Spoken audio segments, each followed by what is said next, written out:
90% of your clothes are trash.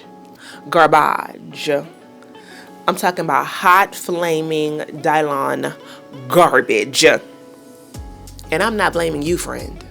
It is a bigger structural problem at play. Get in here. Let's talk about it today. And let's talk about how we can make choices to begin to address it.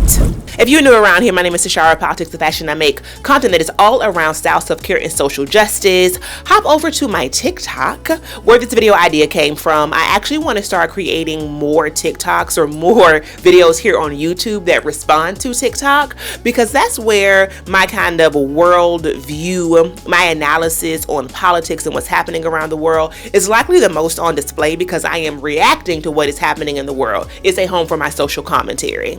But I know many of you are not on social media, and that's fine. Welcome to this channel. If it's your first time here, go ahead and like the video, girl. You're gonna love it.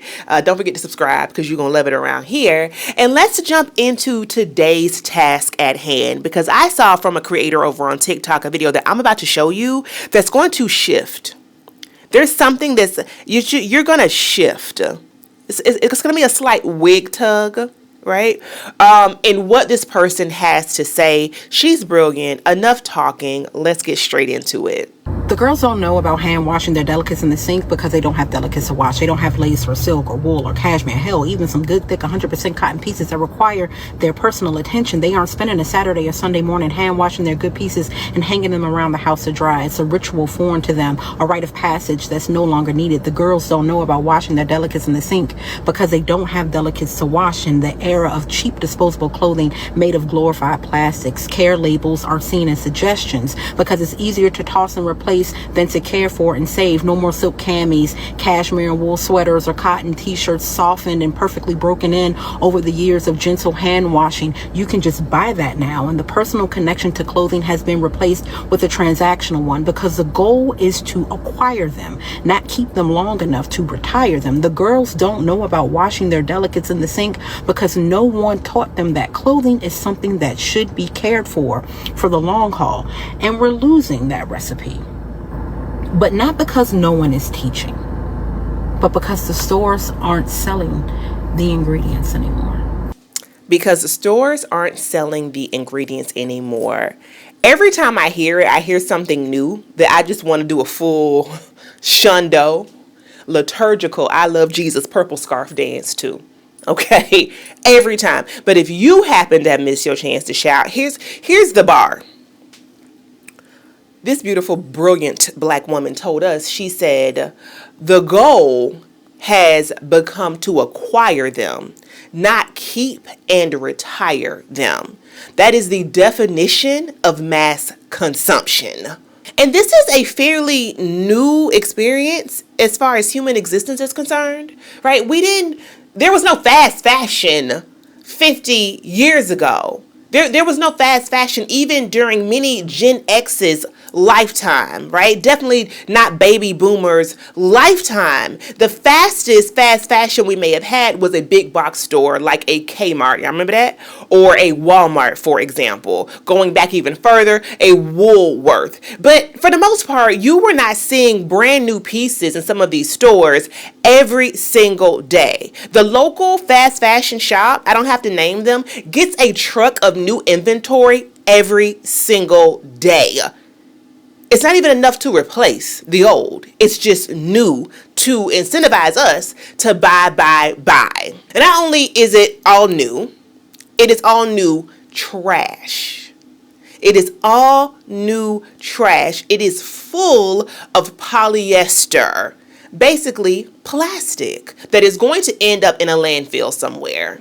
The zippers are raggedy. The buttons fall off in 2 days. Girl, don't put it in the washing machine. If you do, it's a wrap. If you put it in the dryer, you might as well give it to your toddler. It has shrunken and will not be brought back to any wearable condition. And what makes me the saddest is that we've lost any expectation. Right? So she talks about how we don't spend the Saturday mornings washing our delicates by hand. We barely hand wash anything at all anymore.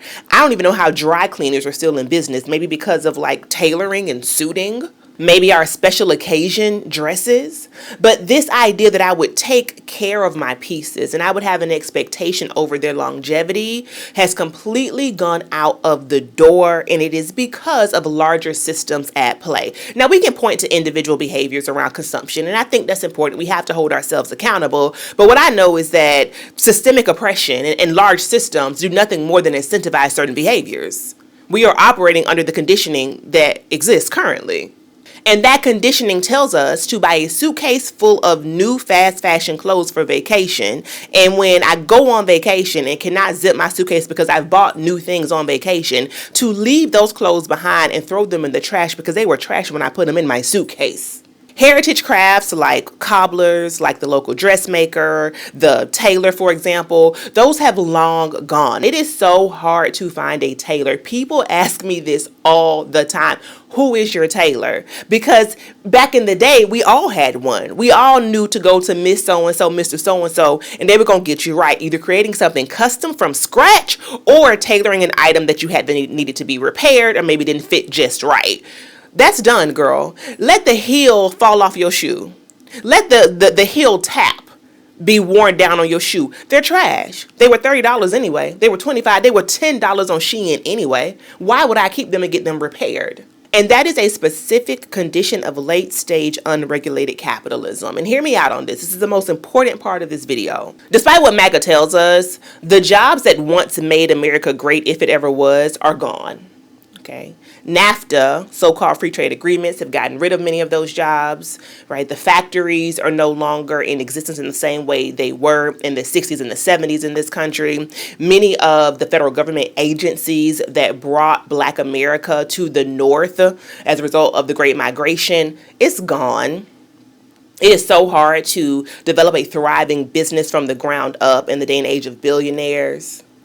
A lot of the labor is being outsourced to the global south and to China, where people are working in sweatshops in horrific conditions, labor conditions oftentimes, because they can get pennies on the dollar for what it takes to actually have a workforce to be trained and to work there versus here. Globalization has devastated the American labor market. And when you do have people who are fortunate enough, and I use that term specifically because I know where I'm from and the lack of jobs that pay a living wage, when you can work at, for example, a Publix warehouse, an Amazon warehouse, a Walmart warehouse, so many of these jobs find ways to bust up unions and the idea that workers can organize to ensure their needs are met. If you are watching The Gilded Age, you understand the history of unions and why they are so important to creating worker protections. So the garment that I would get from Miss Susie that took my financial investment to purchase and her time investment to make, I can now get something that is nowhere near the quality of. Okay, nowhere near the quality of, but I can get something that I feel like in today's day and age is a replacement for that from Shein. Miss Susie's garment will be around for the next 20, 25 years, possibly even pass it down. The Shein garment doesn't make it off the trip. It doesn't even make it off the trip. So when we think about cost per wear, Miss Susie's garment might have been a bigger financial investment, but over time it's pennies versus the Shein garment that was trash before I even put it on. Now, someone's going to say, Tashara, you wear the thing and you be wearing, your clothes cost money. We don't all got the money. The money. I get it, because income inequality is real, right? Again, this is not just about individual choices. This is about a larger system of oppression that we're talking about right now. So with that in mind, the question is, how do I get into that 10%? Now, I told you all that 90% of our clothing is trash. How do I find my way into that 10% when things are so expensive? When eggs are $10 a dozen? When childcare is $2,000 a month? And now you want me to go down to a Nina Bing and buy a $200 sweatshirt? Girl, please. I'm not doing that. Let me, Shein me, Fashion Nova me. That's where I'm going to be. Because it feels untenable. It feels like we are in a situation where we cannot find our ways out of it. They literally have us in a chokehold by way of our consumption practices. They are being dictated to us. So I have some tips today. You know, I can leave here with a tip. And I want to share with you how we find our way to that 10%. Let's talk about it. Number one is know your labels. And this is going to help you no matter what price point you are shopping at. And I mean this sincerely. Whether you are down at Goodwill, Salvation Army, whether you are at a fast fashion brand, or you are shopping designer, label, luxury. It doesn't matter if it is a Dior or Goodwill. You have got to know your labels and know what you are looking for on your labels. I discuss fabrication with you all the time because I sincerely believe that if we are shopping with natural fabrics and naturally derived fabrics in mind, then our clothes are just naturally going to last longer. They're warmer or they're cooler, depending on the season. They last longer, once again, because they're natural fibers and they are built to last. They are intended to be washed, dry cleaned, etc. And they're oftentimes just a lot more comfortable on our skin as well. You have to take a look at the label, sis. And this is going to be really, really important if you are at the price point where you are shopping fast fashion. Not so much, here's the funny part, not so much at a thrift store though. Because what I oftentimes wonder is, I have a friend who only shops vintage, thrift, fashion. Like, she is draped down head to toe in a quintessentially like maybe 60s, 70s, early 80s style. Beautiful. The flyest person I know. But she's able to do that because when she goes shopping, so many of those garments during that era were not made from polyester, were not made from fabric. What I wonder is, in 20 years, in 30, 40, 50 years, what's going to be at the thrift store? Will they even exist as far as clothing is concerned? Because so much of what we're wearing today is a bunch of polyester garbage. So if you were shopping in that middle kind of range, right, that fast fashion range, either ultra hyper fast fashion like a Shein or a Fashion Nova, or maybe traditional fast fashion like a Zara, I'm wearing a Zara dress today, then pay attention to the labels. You can still find at those brands cotton and linen for sure. You can find wool blends for sure. Cashmere, depending on where you're shopping, and naturally derived fabrics, which I love, like lyocell. By shopping naturally derived or natural fabrics at that price point means that I'm going to be able to keep my clothing for longer, even if it was more affordable. Affordability, this is crazy. Affordability and longevity should not be diametrically opposed. These things should actually be symbiotic concepts, but that goes back to the economic system. Number two, you've got to just, in general, slow down your consumption. And I don't care where you're shopping or your wealth level. This is just going to be my advice for us all, to myself as well, because I am not absolved from this. I live in this world just like you do. So a few tips I have are to shop seasonally. Go back to shopping with a new season. Go back to filling holes for the items that you need for that season. Shop for wardrobe essentials. You hear me talk about this all the time. Also, don't be afraid to look for those unbasic basics. Everything does not have to be boring. Basics do not have to be Turn to your neighbor. Basics do not have to be boring. But what you have to do with a basic, so brands like Quince, for example, and Everlane are known to be more sustainable and to have higher quality garments for more affordable prices. Many of us will run from an Everlane, for example, because we feel like the clothes are too basic and the clothes are boring. It's boring. What you want me to do? I can't. And to their credit, they don't always do the best job of making their outfits and their styling more fashion forward. So if I go to the website, if I go into an Everlane, it gives a little yawn. I'm not going. Yeah. It's a little potato salad with raisins. It is. And I want Quince to be at the cookout. Everlane deserves to be at the cookout. They do. But to get there, to transform those wardrobe essentials, you have to have vision. You cannot be a mannequin shopper. And that actually is a challenge to us, to know your style. As I say, to know your style pillar. If you don't know your personal style, if you don't know what makes you tick, you want to be able to go into I was going to say Forever 21, girl, RIP. Ain't they gone? You want to be able to go into whatever fast fashion store and just get whatever is being advertised to you. Not only do you get that kind of flood of serotonin, you get that excitement, you go to the dressing room, you try the thing on, you open your package from ASOS and you cite it. But also, they've done the work for you. They've told you, hey, this thing is stylish. As a matter of fact, we use AI to replicate the designer item. It came off the runway today. It's on Fashion Nova by 9 a.m. the next day, baby.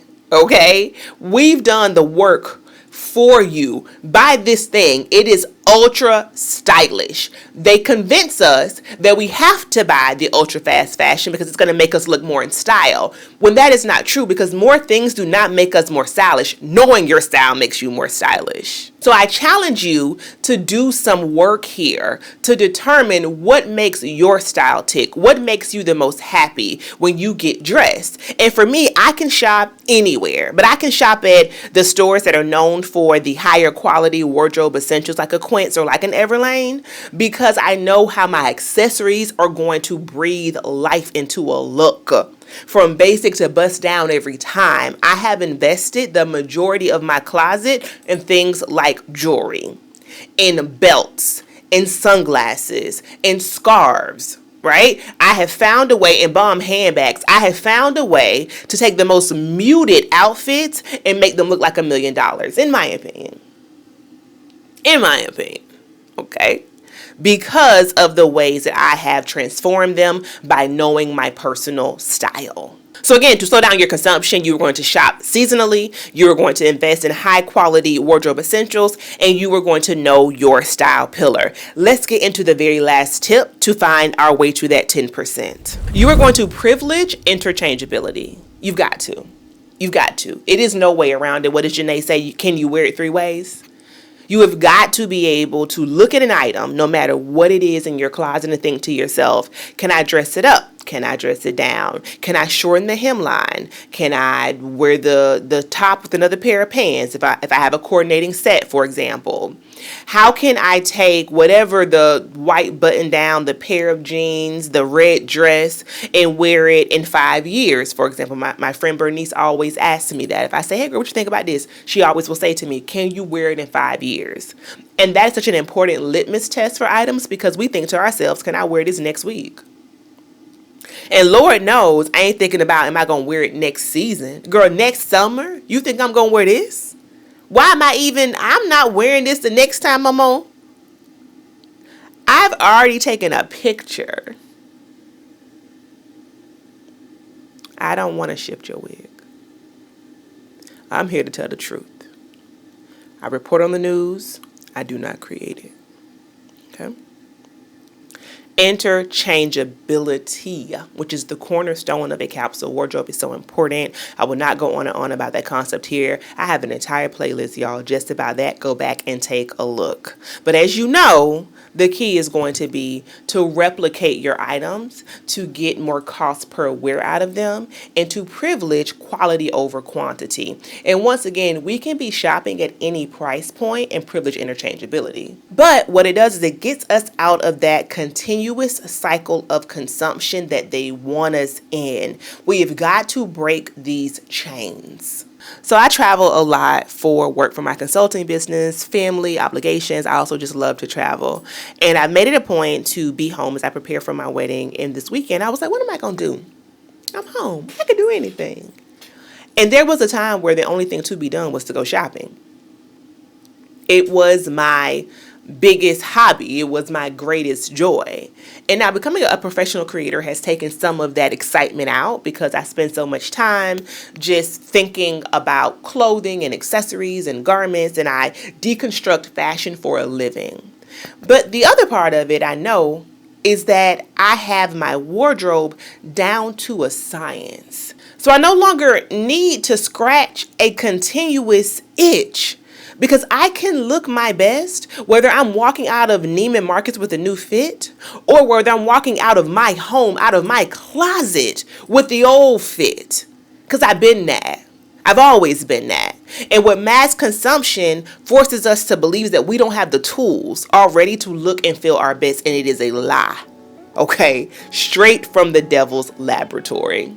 Wear your clothes, sister. Wear your clothes. Hand wash them. Hang them to dry. Put them on the clothesline. Remember them days? Put them on the clothesline, sis. Okay? Take care of your garments. Take pride in the things that you consume. And I hope you have enjoyed today's video. Let us know down below what this has kind of brought up for you. Do you agree? Do you disagree? What has helped you to consume less? Follow me all across the internet, and I will see you good people next time. Peace.